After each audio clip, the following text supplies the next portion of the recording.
Rabbil alamin wa bihi nasta'in ala umur dunya waddin wa ala alihi wa ashabihi ajma'in.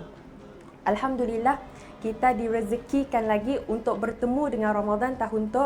Jadi bila adanya Ramadan, pasti adanya malam Lailatul Qadar. Jadi apakah Lailatul Qadar? Okey, sahabat-sahabat sekalian, Lailatul Qadar merupakan malam kemuliaan, malam penuh berkat. Seperti firman Allah dalam surah Al-Qadr ayat pertama, A'udzu billahi minasyaitonir rajim. Inna anzalnahu fi lailatul qadar. Yang bermaksud sesungguhnya kami menurunkannya pada malam kemuliaan.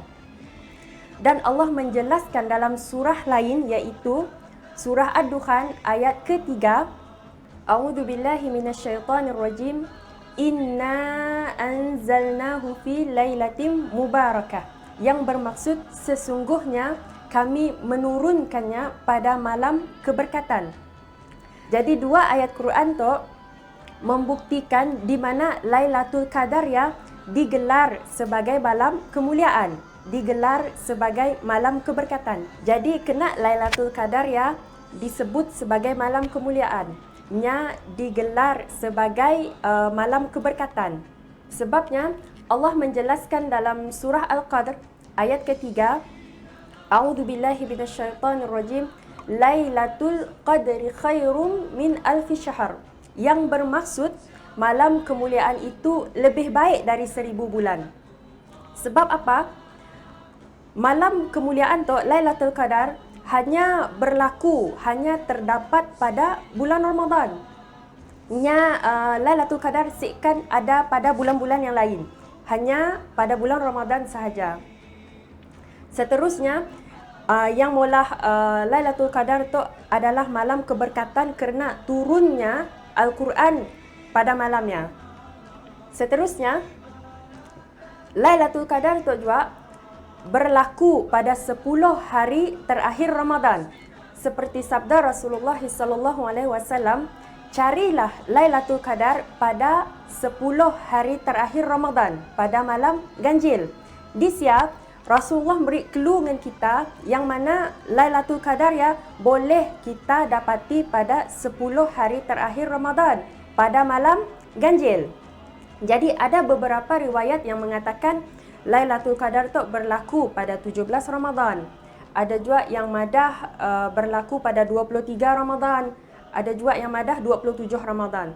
Dan walaupun dipadah pada malam ganjil, ada juga riwayat yang mengatakan Lailatul Qadar berlaku pada 24 Ramadan. Kiranya, walaupunnya dipadah 10 hari terakhir Ramadan dan berlaku pada malam ganjil, janganlah kita hanya berfokuskan kepada malam ganjil aja. Bila mana Rasulullah udah pun padah dengan kita, yang beri clue dengan kita untuk beribadah, memburu Lailatul Qadar selama tempoh 10 hari terakhir Ramadan Jadi kita bersungguh-sungguh dalam tempoh 10 hari terakhir Ramadan Jangan hanya berfokus pada malam ganjil sahaja. Seperti ayat yang kami jelaskan tadi pada surah Al-Qadr ayat ketiga, yang membawa maksud malam kemuliaannya lebih baik dari 1000 bulan. Jadi 1000 bulannya perkiraannya lebih kurang 83 tahun 4 bulan. Umpamanya kita bayangkan kita beribadah, kita membaca Al-Quran, kita berzikir pada Lailatul Qadar umpamanya kita beribadah, berzikir selama 83 tahun 4 bulan tanpa henti. Masya Allah. Jadi di sini hatta kita sendiri pun kita tahu mampukah kita mencapai pada umur 83 tahunnya.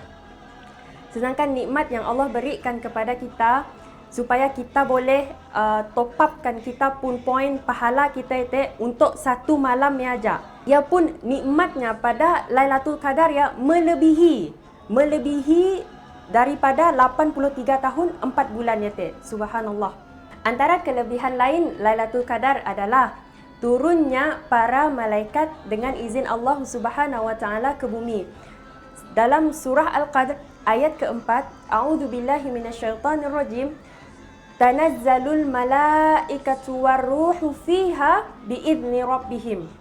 Yang mana para malaikat turun ke bumi dengan izin Allah Subhanahu wa taala, membawa berkat, membawa rahmat untuk kita. Jadi para malaikat bersama malaikat Jibril turun ke bumi menyaksikan dan mengaminkan doa orang yang memakmurkan malam Lailatul Qadar. Dan keistimewaannya juga pada Lailatul Qadar tu, pahala kita, pahala yang kita buat sepanjang malamnya, sepanjang malamnya berlipat kali ganda, melebihi daripada malam-malam yang kita buat, melebihi ibadah kita yang lainnya. Dan pada malam Lailatul Qadar ya juga, dosa-dosa kita yang lampau akan Allah ampuni.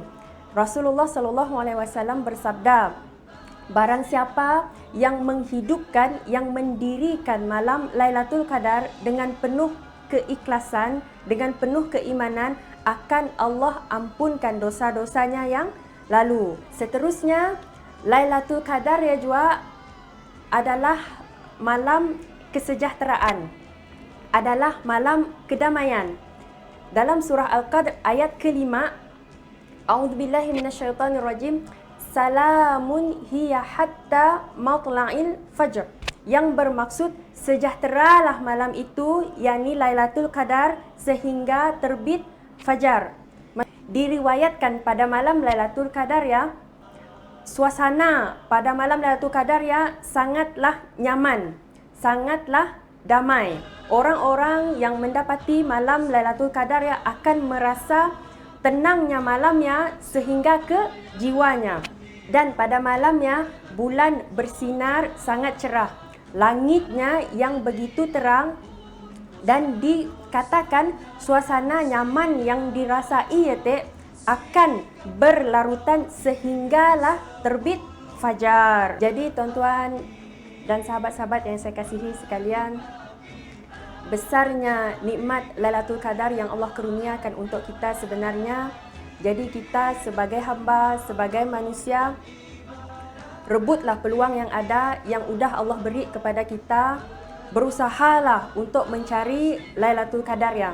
Jadi mana yang belum mampu, belum berkesempatan untuk bangun sepertiga malam, berusahalah untuk mula dari hari itu. Sebabnya belum lagi terlambat untuk kita berbuat demikian selagi bulan Ramadannya belum berlalu. Wa akhiran, sama-sama kita muhasabah diri kita, sama-sama kita tingkatkan amal ibadah kita, sama-sama kita tajdid niat kita, bukan untuk sahabat-sahabat saja dan untuk saya sendiri juga, tajdid niat kita melakukan amal ibadat ya hanya kerana Allah Subhanahu wa taala. Diajak saya sadar saya. Wassalamualaikum warahmatullahi wabarakatuh.